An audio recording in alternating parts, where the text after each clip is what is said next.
And welcome back to the LEC. Do you guys want to hear a joke? Why 2.0? When were we replaced? No, this is the robot uprising. Oh, okay. Do you guys want to hear a joke that our producer just told us? Tell me. You ready? I still don't understand. I'm really worried about the countdown, Medi and Vedi. Why? Its time is numbered.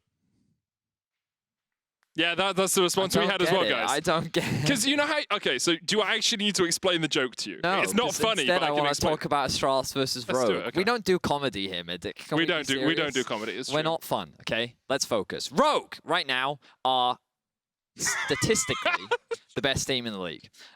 They are tied alongside Fnatic, sitting at the top of the table. And they're going up against Astralis, who are fighting desperately for that 6th place playoff Statistically, spot. a middling team. Statistically, a middling team. Actually, statistically quite a bad team. They're really bad. Their win expectancy is like 24%. So statistically, so we have a stats guy. He he does all our stats for us, and he looks at the he looks into the research and investigates teams, gives us information, all that cool stuff. And when he looks at Astralis, he's like, by all metrics, this team should not have the win record that they have, but somehow they keep doing it. And players like WhiteKnight are a large part of why they do it. Players like the MagiFelix backdoor are why they're able to do it. And we'll see if Astralis can make magic happen today, because it's going to be a tough challenge as they go up against Rogue. We're going to be jumping into draft ahead of our 4th game of the day. And as a reminder, G2 versus Fnatic will be rounding out our Week 6, and we'll be following this. But ahead of that, let's talk about the draft and see what gets locked in. Let's have a look at it. Immediately, Astralis going to ban out the Draven. Has been more of a powerful pick, even though not played by every AD carry across the course. I mean, yeah, but my point is less that they're not only banning it because it's Summer, they're also banning it because Draven was buffed on 11-13 and has a bit more lane presence than he used to, because you didn't used to see Summer's Draven banned in every game. It's also just a good answer into Kalista as well. But if they then ban Kalista, then I really do think it's personal. And I think that they are definitely target banning Summer. There we go. It looks like that Astralis' clear focus is to put Summer on something that is not a lane-dominant AD carry. But I will say that Summer has been happy to play some Ziggs. With the Varus now coming through, this is literally his 3 most played this split that have just been banned away. So Astralis' game plan is clearly make sure that Summer is not on a strong side champion and force Rogue to try and play through Odoamne. So let's see what direction they take, as you imagine that Gwen will be the final ban. I will say, playing through Odoamne hasn't been an issue for Rogue over the last couple of weeks. They have had a few games that they've played through Odoamne. It's worked very well for them. But their mid game is nowhere near as dominant with Odoamne. And that's not to say that Odoamne is a bad player, but when Summer got leads, the way in which they took towers, the way in which they snowballed games, it was just very one-sided and very dominating. When they play through Odoamne and Summer is on something like a Ziggs, which is a little bit more scaling, or when he's fallen behind, the team doesn't look as dominant or as aggressive. And on paper, you'd think that that makes sense, but they still find ways to come out ahead. You know what you could do? Tell me. Instead of playing through Odoamne? Play through Inspired. Play through Inspired, and I love this XinZhao pick. Viego immediately locked in for Astralis, but there is XinZhao, and we've already seen how strong XinZhao can be with a supportive top laner in Vitality's game earlier on. Ziggs hover comes in. Good prediction there, Vedius. Ziggs locked in for Summer with his 3 strongest AD carries being banned away. Okay, so how will Astralis now respond? They already have the Viego. They know what jungle matchup they're going into. Zanzarah could get himself something like the Trundle if he really wants to. Very strong skirmisher in the early game, something that he's very comfortable on. We even saw Fnatic banning it yesterday. I mean, obviously Viego is still a jungle possibility as well. Astralis have played it once and it did go up to WhiteKnight, but we have seen Bwipo play that Viego in the jungle a few times. Inspired played in the jungle as well, so you're definitely right. It can be considered a jungle pick with the Tristana and the Mundo now locked in. Astralis keeping their flex options open. Viego could go in any of the top side roles, and we've recently learnt that Mundo can do the same. He goes where he pleases, you might say. Mundo does indeed go where he pleases. Let's see how Rogue round out their first half, because Astralis, they've got a pretty solid, well-rounded comp so far. They can go in a bunch of different directions. They have a little bit of dive, but ultimately they have a solid front line, good team fighting. Okay. Okay. That looks like an Odoamne Camille medic. This is where you're going to have to get onto your little boop-de-boop. Oh, boop-de-boop. Tell me the last time he played Camille, because to my memory, Odoamne has not played Camille in a long time. When I think of carry top lane champions for Odo, I always think of things like Kennen, I think of Jace, those kind of long-range carry champs. How long are you going for a long time here, Vedi? Give me a guess. He played it last year, he didn't did, yeah, he did. 2020, the 28th of the 8th, so 28th of August, he played it against Mad Lions for Schalke, and he lost. He then also played it a couple of weeks before that, and a couple of weeks before that. However, before those 3 games, it was all the way back in 2018.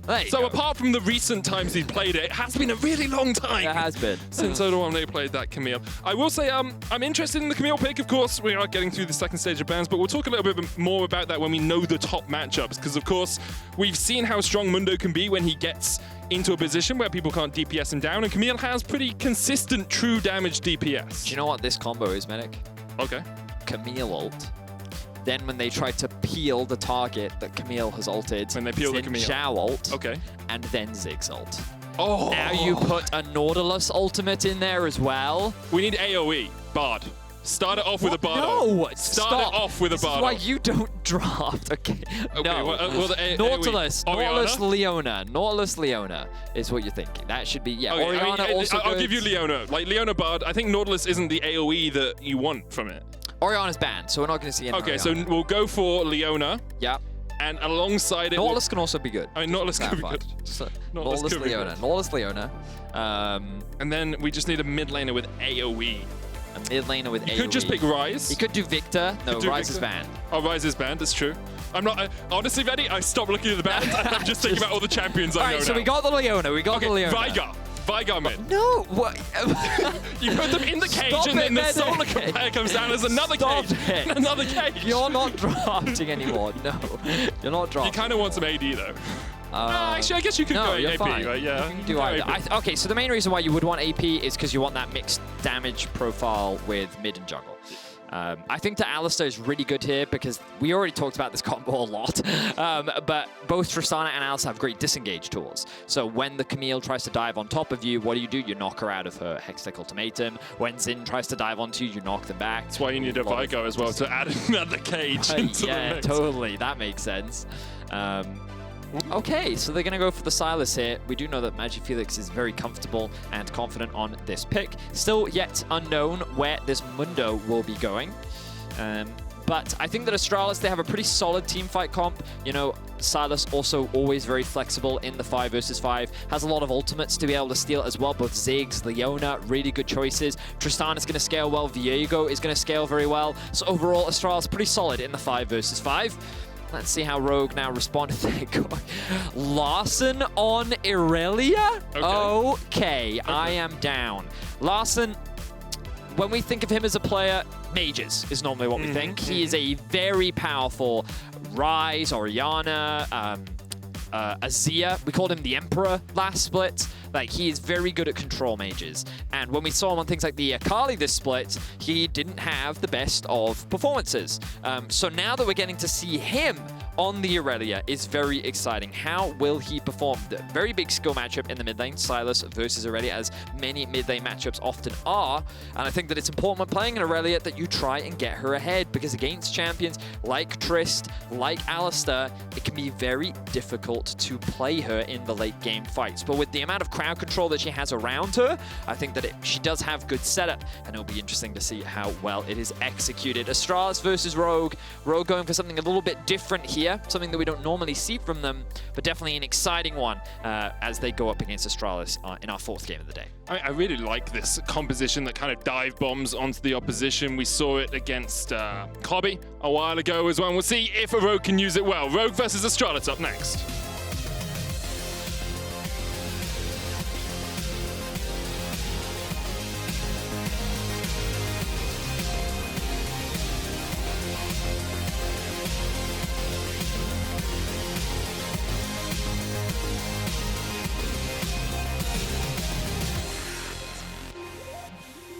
Let's jump on into the action. Hey, Vedi. Jump on in? Sure you don't want to slide on in? I think we can dive bomb in. Groove on in. How long do you think it's been since Larssen played? Do you think it's been a long time since Larssen played Irelia? Did he play it last split? No, he played it 2020 as well. Okay. It was in May. It's a little bit longer. Win? He didn't. He played it against. He went 1-7-1. Okay, so what you're telling me is, so Larssen, the last time he played Irelia, he lost. Yep. Last time Odoamne played Camille, he lost. Yeah. Inspired, has he ever played XinZhao on LEC? You have to give me a second. Like, I can't. You're the king of the boopty boop, and you're not kinging right now. Hey, I'm boopty booping. Okay, it's difficult. Yes, he has played XinZhao. He lost last time he played. That wasn't on the LEC stage. That was Ultra League. Okay, that was Ultra League. So not on the LEC stage. He hasn't played it, but he has played it. Looks like he's played a lot of it actually. He's played 10 games of it as far as I can see. Well, I just assume that Inspired can play any jungler. Yep. I remember when he first joined, he was basically an all-off one trick. And back then, it was really funny because we would be on the analyst desk, and Ender and I specifically would be like, hey, everyone, look at all this really clever, creative stuff that he does with this pathing. And then they would lose. And then they were like, why do you keep talking about Inspired? And we're like, because he's good, but they keep losing.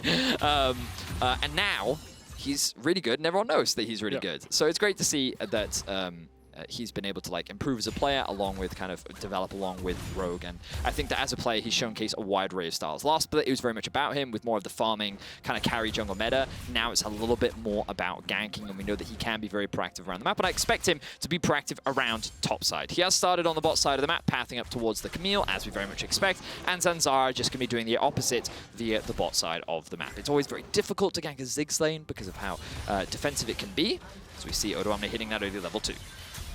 Consistently trading there onto WhiteKnight as well, forcing him away from his passive, meaning WhiteKnight doesn't get that extra shield.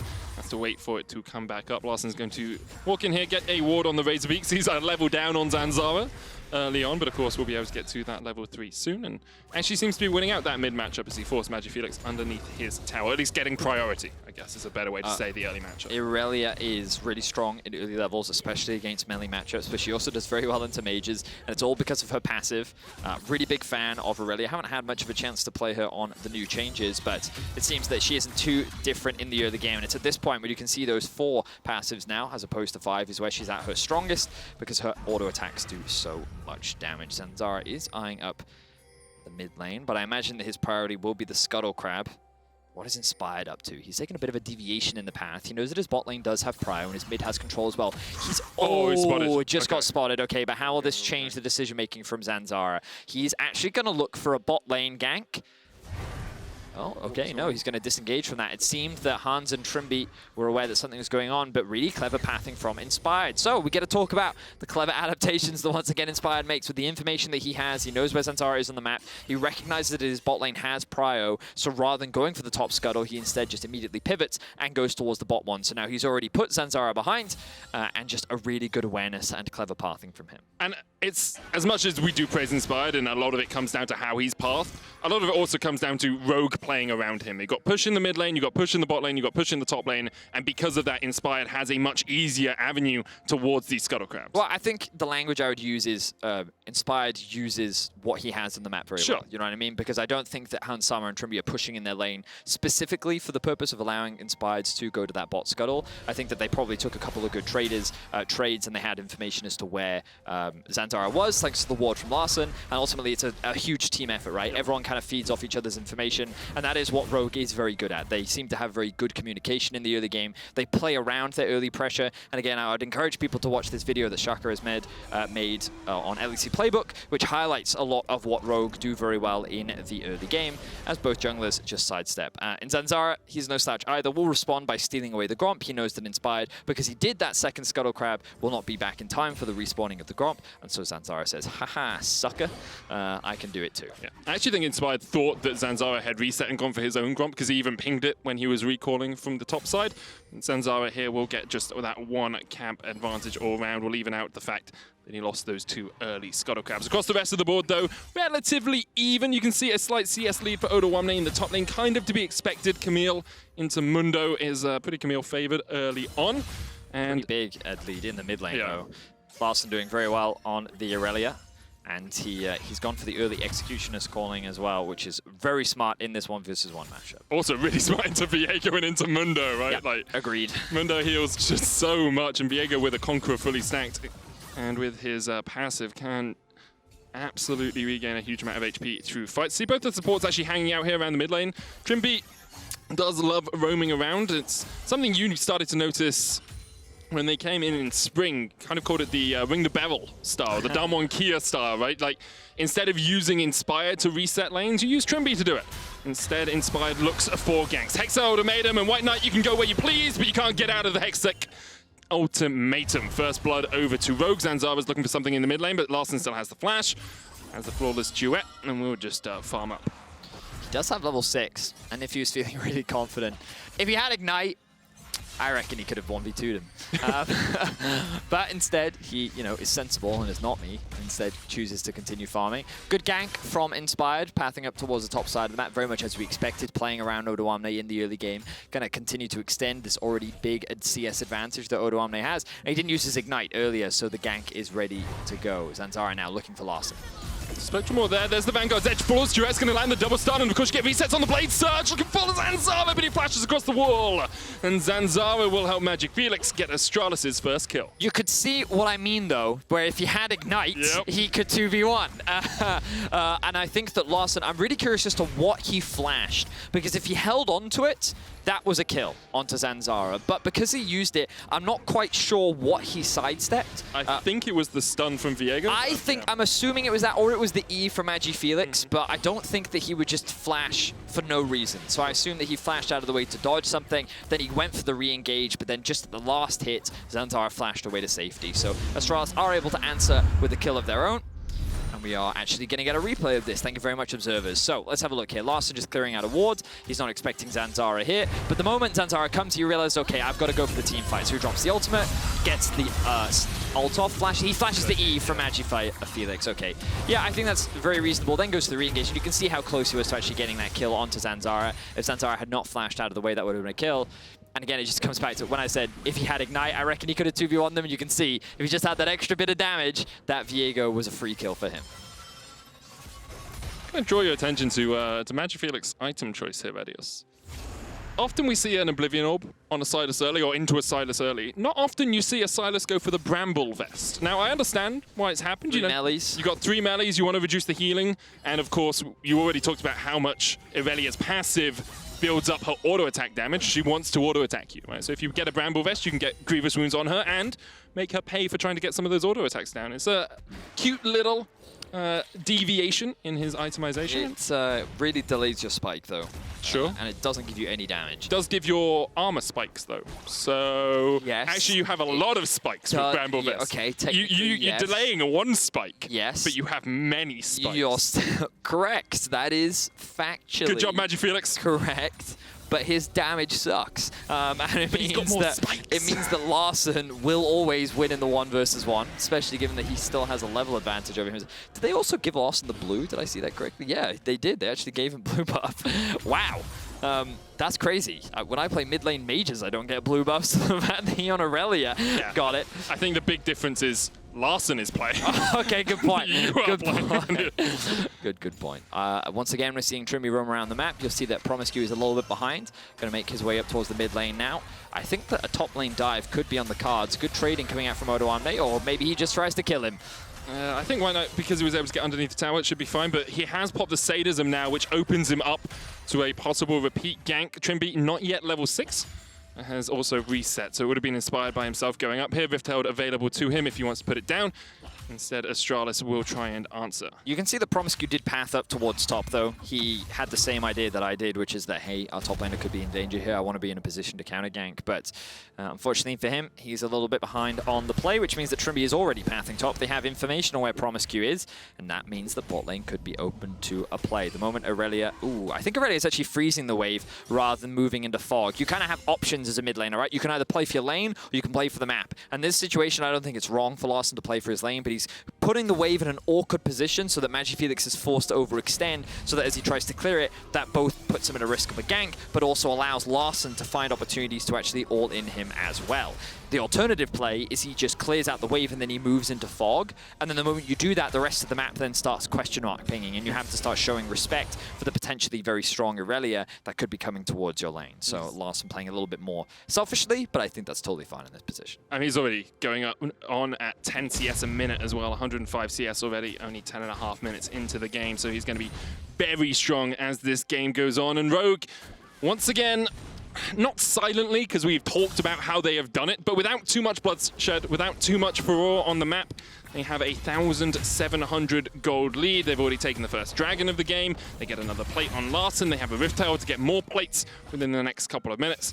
And they continue this early game dominance that they have shown throughout the rest of the season. But this is also something that I think it was Caps talked about in the match of the week between them in week 5, which is that if you take them off their plan, sometimes you can disrupt Rogue, and obviously G2 smashed Rogue last week. It was a very one-sided affair, but when it comes to many other teams in the league, they struggle to get Rogue off this clean and clear game plan. You really have to disrupt so many things, and I think a lot of it comes at the beginning of the laning phase because they have such reliable laners, and I feel that right now Astralis are just being bullied everywhere. They're losing prio in bot, they're losing prio in mid, they're losing prio in top. This then makes it hard for Zanzarah to do anything, and this also starts to create level discrepancies. You can see that Inspired to level up, Odoamne, I think he is ahead in experience top lane as well. Hansama is a level up. Just the experience across the board is already so heavily in the favor of Rogue, and now they're dropping the Herald bot. I love this, because even if it doesn't take the tower, you have Satchel Charge. So you can immediately just burst that tower down. You don't need to wait for the Herald to be within that kill range. There's a TP behind them, though. That tower is gone, and now we're going to see a fight in the bottom lane. WhiteKnight in a good position. Odoamne's back, but he doesn't have teleport. This is a numbers advantage for Astralis, and if you want to put Rogue off their game plan, if you want to tear up the rulebook, this is your chance to do it. Spectral Maw goes wide. MagiFelix steals away the Vanguard's edge, and Rogue are able to walk away. WhiteKnight just, he flanks, but then doesn't do anything. Mundo just gets completely ignored by the Rogue squad. They walk away with a completely uncontested tower. Astralis commit a TP, and now look at this top wave. Oh, it is disaster for WhiteKnight. Odoamne has all this farm that he can even set up a freeze for as well. I'm actually curious as to whether or not he's pushing that top wave out, because I think that if he just... Oh, okay, he's decided to push it out. If he had just left it there, he could have set up a freeze and just denied WhiteKnight so much farm, but I guess he thinks that, you know what, it's way better for me to actually push this out, maybe even get a plate or two, and actually start moving out on the map, because his TP is about to come up, and the Drake is available for Rogue as well. Rogue have taken 7 of the plates across the map within the first 13 minutes of the game. They have a 3,500 gold lead, and it's looking dire for Astralis. Of course, there are some ways for them still to get back in this game, but it will be difficult for them, and perhaps you need to start looking forward towards some of the other games in the rest of the season. That was strange. Gonna bring that one back up. Perhaps they need to start looking for some of the other games in the rest of the season. Next week they play Mad, then they have a relatively easy, in inverted commas, run to the end of the season. I would call it important. Very important, but it's not against the top 4 teams. They have Schalke, SK, XL, and they finish out with Vitality. It's the teams directly competing with them in the standings. Let's also bring up the standings for Minute, because what's so important, we don't have that. We might not have time, because I can see a dive being threatened up in the top lane. Quick. Here are the standings. So as we were saying, Astralis will be going up against XL, SK, and Schalke, who are beneath them in the standings right now, but are very close and be the ones competing with them. As Inspired now gets collapsed on. Zanzarah and promisq looking for Inspired Crescent Guard coming out. Oh, beautiful little jump away there by Inspired, but the chase is on. Zanzarah can't quite get the damage down. In the end, they will manage it. And now they're looking for Trymbi, but he's underneath this tier 2. They're going to chase him down. Zanzarah stunned up. WhiteKnight pops a stopwatch, very important for him, I'm sure. Wanted to go golden. We'll bring down the standings as Odoamne now being dived underneath the tower. promisq tanking it up. Hexagolden Maiden flashed away by promisq, and now Odoamne in a sticky situation, doesn't have a flash of his own, but is able to survive for the moment. Zanzarah will kill him off. Trymbi has been able to kill WhiteKnight. Meanwhile, in the bottom lane, Jeskla jumping onto Hansama. I've seen this story before. Tristana killing Ziggs. MagiFelix kills off Trymbi, and Astralis have somehow plucked 4 kills out of nowhere. Just like that, Astralis find themselves a bunch of kills. We were talking about how they need to think about looking ahead, and then just out of nowhere, they find themselves a bunch of kills. Yes, still behind in gold, but getting kills, getting shutdowns, getting XP is a good start to reclaiming some control over the game. So it starts with an invade up towards the top side of the map. Inspired gets collapsed on by 3 with a TP coming in right behind him. He then loses his life, and Odoamne doesn't want to get involved because he recognizes the numbers disadvantage, so Trymbi just wants to get away, but now Odoamne is stuck in an awkward position. He knows that this dive is coming through against him, and he has to just do his best to outplay. He tries to CC up promisq, he does good damage, but then promisq is able to flash away and is able to buy time thanks to his ultimate. You think that Odoamne is going to be able to come back and actually turn this one around, but he ends up losing his life. Meanwhile, that is all happening. Hansama takes the mid tier 1 and then gets collapsed on by Jeskla, who when you drop the full combo onto a squishy Ziggs and the exhaust comes through as well, there's very little Zanzarah can do to get out of that. So Rogue overall end up getting caught with their pants down, yet still find themselves with a 3k gold lead. Yeah, still a 60 CS discrepancy in the mid lane. Even though MagiFelix was able to pick up 3 kills, hasn't yet completed that first item, doesn't have TP either, so he's going to have to walk to this play. Rift Herald started up, promisq, face check straight into Larssen, and Trymbi, Summer, and Odoamne dive straight onto promisq. Now in a 5v4, Astralis continue to look to take the fight. Zanzarah jumped on though, and Trymbi will kill him off. Astralis have to walk away, and Larssen shedding a tear for his opposition as MagiFelix is next on the menu. Odoamne does have the Hexagon Ultimatum. There we go. Unlock MagiFelix in place. There's the Super Mega Inferno Death Bomb of Doom as Odoamne kills MagiFelix. There's a first taster of the combo as well. The semi-global coming out from Summer, adding to the damage of Odoamne, allowing them to get that pick. And just like that, Rogue equalized the kills, and now they've ballooned to a nearly 5k gold lead. Astralis, they found some good picks, but they overcommit. promisq is caught in the enemy jungle in a position that he is not allowed to be in, and now Rogue get themselves the Herald. They can drop this top, or they can reset because they know they've got this objective for free. And just like that, Rogue starts steamrolling their way through Astralis. Yeah, we're also on for a 24-25 minute Ocean Soul here for Rogue, so they have very much the next few stages in their book, the next few chapters laid out ahead of them. Rift Herald to get pressure. It's first Ocean Dragon, 5 minutes later, second Ocean Dragon, then we have Ocean Soul with an Irelia, XinZhao, Camille, and a Ziggs. It's going to be very difficult to ever get them down. Astralis, though, have a few lifelines. You've got a Gale Force complete on Jeskla. You have the Everfrost finished on MagiFelix. He's sitting at 1 item where Larssen is well on his way to 2, but we have seen that Astralis can find teamfights. There is a bush there, I promise you, even though we can't quite see it on the screen right now. Those flowers aren't growing from nowhere.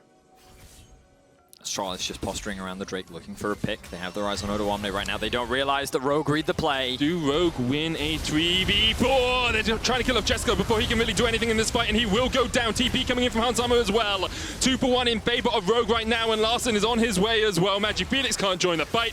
WhiteKnight can't go anywhere. Mundo may go where he pleases, but he just can't do enough. Rogue get 4 kills. Looks like Mundo's going straight to the fountain as Astralis, they tried to get themselves a pick, and while they do get 1 kill, it costs them 4 in exchange. Beautiful stuff from Rogue once again. Larssen left wondering why he's even here. Wasn't really able to get involved. He wasn't really needed at all.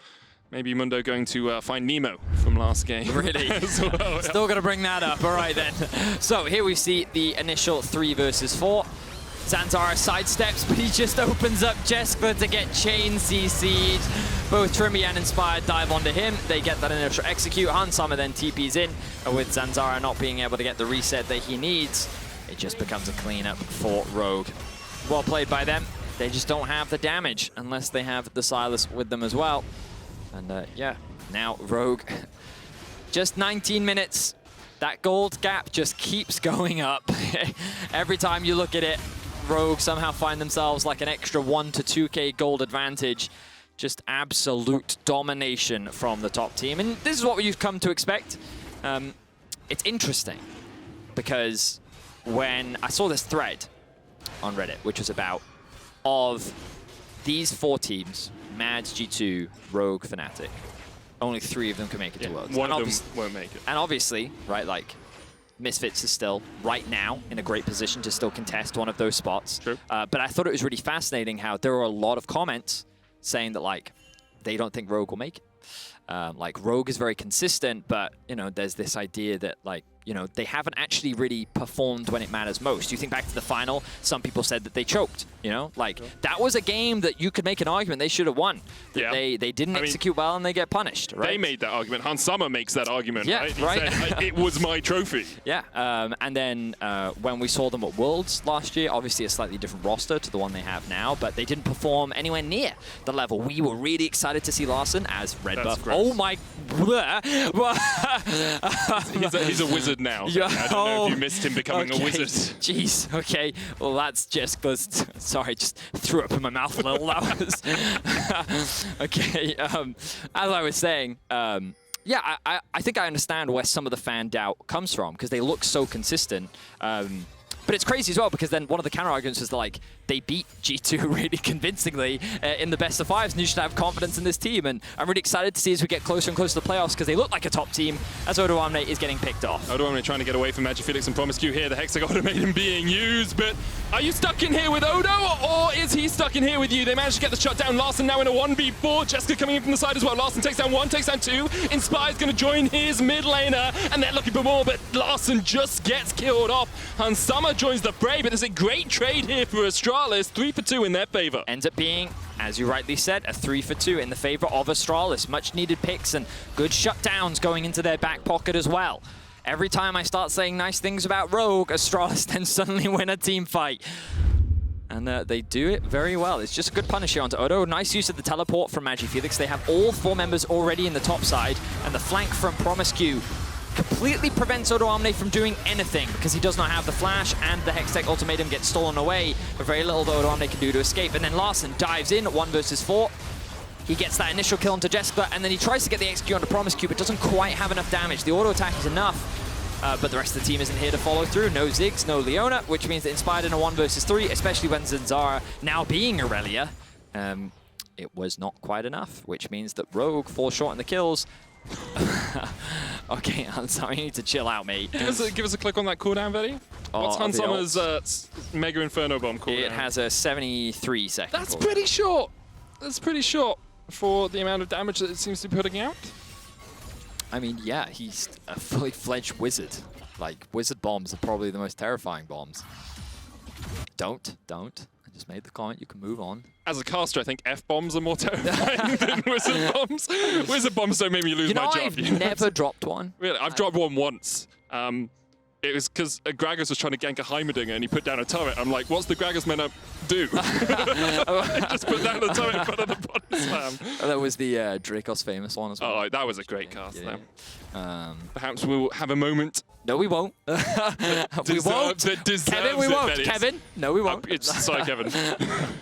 The flash burn there from WhiteKnight. Right now, it looks like Rogue just setting up around the Baron. They know that they are so much farther ahead. As Zanzarah face checking, though. I mean, Hansamah walked into him as well. Hansamah has to jump away, has to burn the flash. MagiFelix now on the front line has the solar flare. Larssen all by his lonesome over towards the side here is exhausted. And now the fight really begins. MagiFelix going in, Inspired there as well. Zanzarah dived on with the Hexagon Automaton, but Odoamne is going to get forced away. Astralis a little bit lower on HP as promisq gets knocked back, locked up, and the Mega Inferno Bomb does not quite connect there on Zanzarah. Rogue get a kill and turn their eyes towards the Baron. Definitely a messy start to the fight for Rogue. I think that Astralis was actually getting a lot of advantages there because they forced the flash out from Larssen. Odoamne was somewhat isolated. Hansamah also had to flash out. Inspired engaged alone. But then the moment Rogue could regroup, they were able to get that pick onto promisq. Now the question is, will they start off the Baron? For now, it looks like they're not going to take the gamble. Oh, but we are actually going to get a replay of this one. So Zanzarah just face checks, right? He sidesteps the E from Trymbi. He knows there's a bit of a window. He's pretty confident that the Ziggs is there. And yeah, he just face checks, and then Hansamah immediately flashes out. Look at Larssen right now on your left. He's in a very awkward spot as he gets collapsed on, so he's then forced to flash out as the exhaust drops on him. And then MagiFelix is just buying time. Flash in, knock up from promisq, and then Odoamne is kind of left alone on the backside. And at this point, Rogue is saying, hey, just focus promisq. The fight is a little bit too awkward for us to continue engaging on. And they're able to get that initial pick, but it doesn't result in much more. What it does mean, though, is Rogue have their eyes on the Drake, and that's likely why they didn't do the Baron. They'd much rather have the Salt.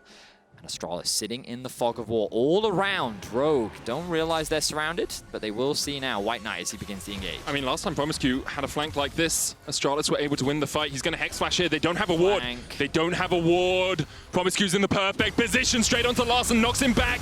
Look for the knock up here as well with the Vanguard's Edge going out. Odoamne distracting the rest of Astralis on the back line. Status and pop by WhiteKnight. Solar Flare coming out as well. Larssen's already killed off promisq. That's 2 as Zanzarah falls.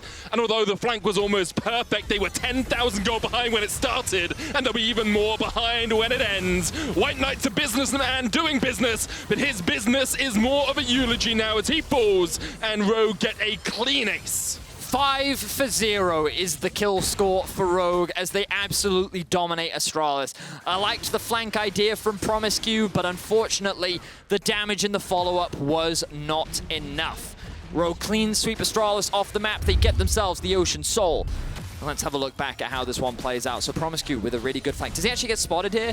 I think at the very start, I don't think he I don't think he did. So they knock in. The thing is, Zanzarah is safe. While the knockup does come through onto the Irelia, he drops his W at just the right time. He's then going to get that initial kill, stack up his passive, and then you can see that the front line just kind of melts away for Astralis. They really don't have the damage. Jeskla is forced to run away. Larssen, patient with the ultimate, actually lands it onto both WhiteKnight and MagiFelix. The extremely low cooldown on the Q means that Larssen is able to Q once again, Q again, and kills, kills, kills. It's an Englishman simulator. It's just queuing. I don't get that joke either. Because Englishmen like to queue. Have you not heard? Oh, yeah. We are professional queuers. That is true. Did you just call yourself Brits? We'll say Brits. Yeah. Not Englishmen.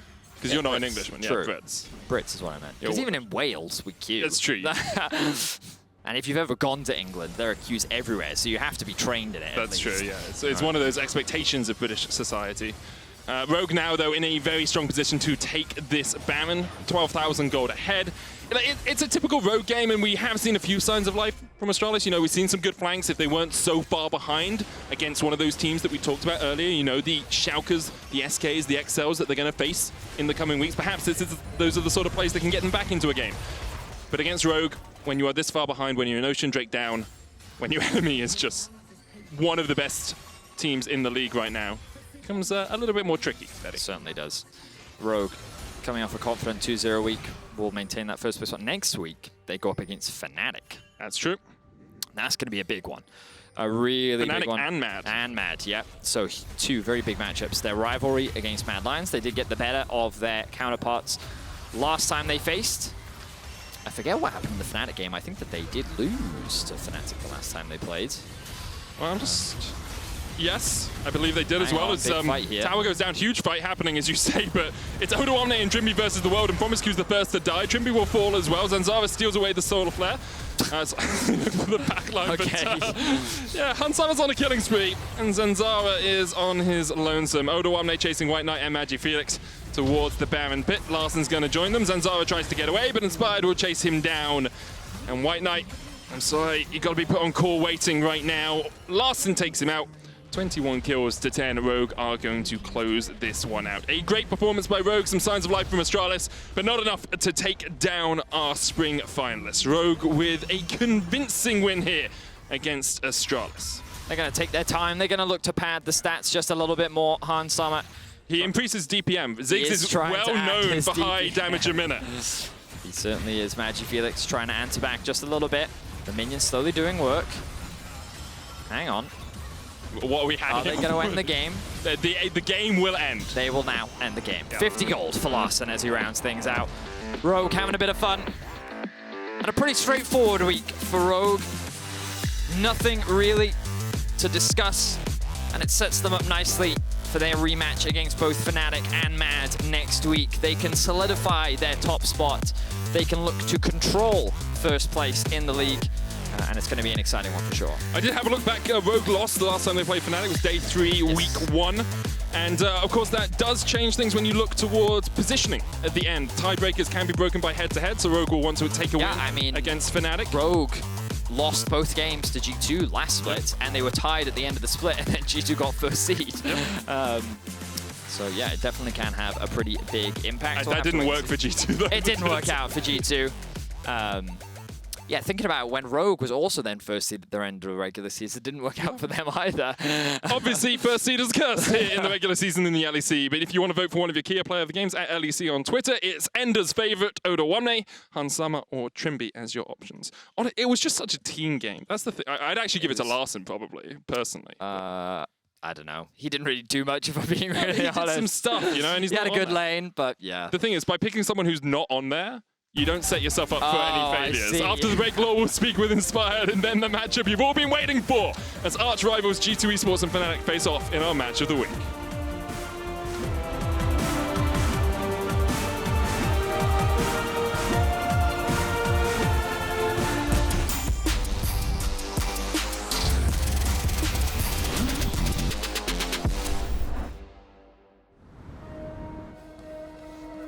They are out there,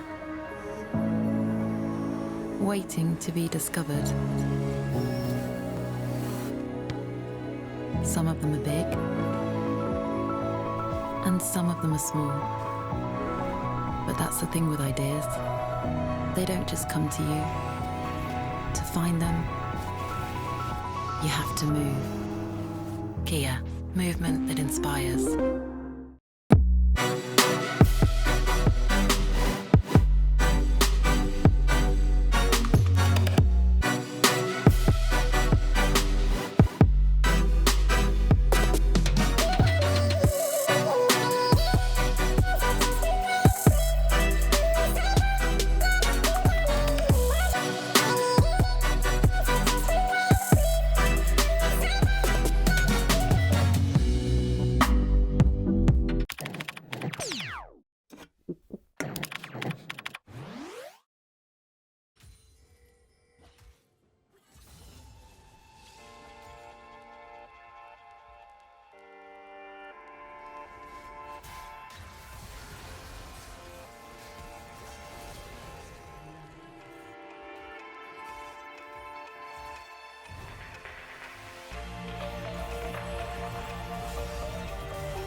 Welcome back to the LEC stage. That's a 2-0 for Rogue here in week 6. And Inspired, thank you so much for joining me. I have a question about the draft, actually, because you went for Xin and Ziggs in 1 and 2 red side.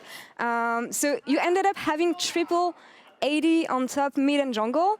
I was wondering, why didn't you prio an AP jungler over XinZhao? I think we still raise XinZhao very high, even though he got nerfed this patch. I think he just gives like a lot of opportunity for your team to play in teamfights because you can go very deep, then just use your ultimate, and enemies are in this very awkward position where they all have to disengage because their carries can't hit me, while my carries like Ziggs can just DPS enemy frontline. So I think this is like very powerful. That's why we like to play XinZhao, and we also decided that Ziggs as the solo AP threat will be enough for us. I see, yeah, and especially when you have a Mundo on the opposite team. Tell me a bit more about Ziggs, actually, because I had an opinion of an AD carry earlier with Jesu, but I want to have your take as a jungler. How do you play around this pick, and how does it change things for Rogue and the way you guys play? I think the good thing about Ziggs is that it's very easy to just leave him on the island bot and he will just wave clear, and with his like QWE, like whenever he sees that enemy jungler or like enemy mid jungler wants to make a play bot side, he will just instantly clear the wave and enemy play is basically over. So it's very easy for him to play like 2v4 and just defend. But I think you can also play around this champion, and he's very oppressive in lane because of his Q-based damage, like very high, very low cooldown. I think if you can land it a couple of times, enemy AD carry can't really lifesteal off that. So whenever you like get a very good trade on Ziggs, I think you basically get the plate for free. And if you manage to get like 2 plates, the tower might already fall because of your W. I think the Ziggs is just, Ziggs is just a broken champion. I think he has everything you need. And on top of that, he is very unkillable for enemy team because he has like 1k range on every ability. See, I'm really glad you say that, because I actually think that Ziggs is a broken champion right now. So I'm surprised. Why do you think it's not prioritized as much as it should be? I don't know. Maybe people don't know it's broken. I assume so. But when they see Hans play it, maybe they will realize that the champ is actually broken. Is it the champion that is broken, or is it Hans that is broken? A question for another time, maybe. But yeah, but I think Hans is broken on every champion. That's true. Also, yeah. Last question for you, Inspired. I had a talk with Trymbi yesterday, and we talked about Rogue and your mindset and how you're getting ready for playoffs. Knowing him, you know that he said that there is a lot of things to improve on. But I want to know, how strong do you feel right now compared to the other teams in the LEC? I think it's hard to say. I think every team plays differently right now in LEC. I think compared to meta from last split everyone had to play similar style with junglers like Udyr, Hecarim that are farming a lot. But right now you can see basically every team having different approach to the game. So I think it will be very close in playoffs against every team, and I still feel confident because I think we are very good at what we play. So if we will play our standard game, play very well in lane and well around like my position on the map, I think we can beat any team. But I think competition is for sure way closer than it was last split. Wow, interesting. And looking forward to see what Rogue has left to show in the LEC. But for now, Inspired, thank you so much for the interview. One last question. We're going to have match of the week. Yep. Fnatic, G2, who wins? I think both caps will stay undefeated. I think G2 will win. Both caps stays undefeated. Thank you so much for the interview, Inspired. And we're going to mark a quick break, and we'll be back in a couple minutes with match of the week on stage. G2 Fnatic. You don't want to miss it.